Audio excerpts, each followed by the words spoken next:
diplomacy was on full display in a surreal visit with Energy Secretary Chris Wright to Caracas.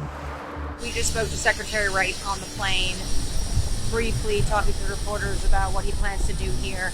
He is now the highest-ranking U.S. government official to set foot in Venezuela since the capturing of Nicolás Maduro earlier this year.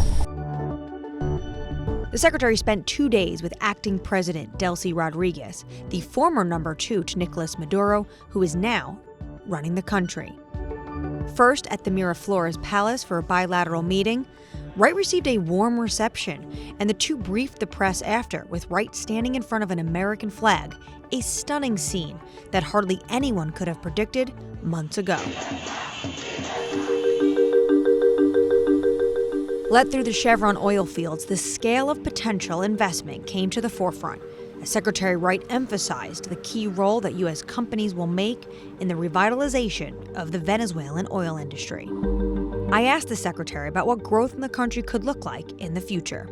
I think in the first year, we'll see pretty significant 30-40% growth in Venezuelan oil production this year.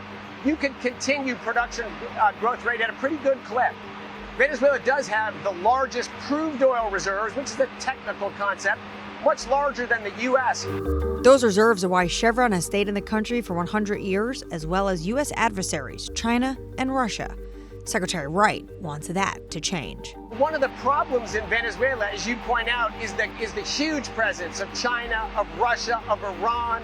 Hezbollah and Hamas North American headquarters are here in Venezuela. These are part of the problems we need to fix in Venezuela.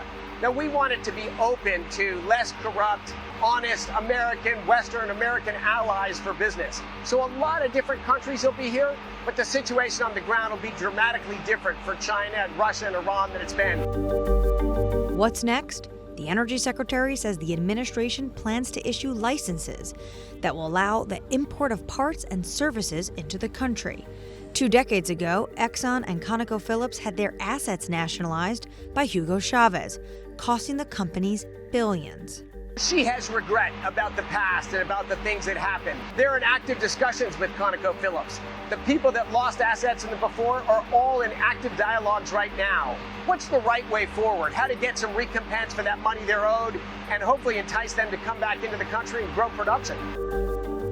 The administration has high hopes this will be an opportunity for American companies to recover and go back to Venezuela. But time will tell. Annmarie Hordern, Bloomberg News.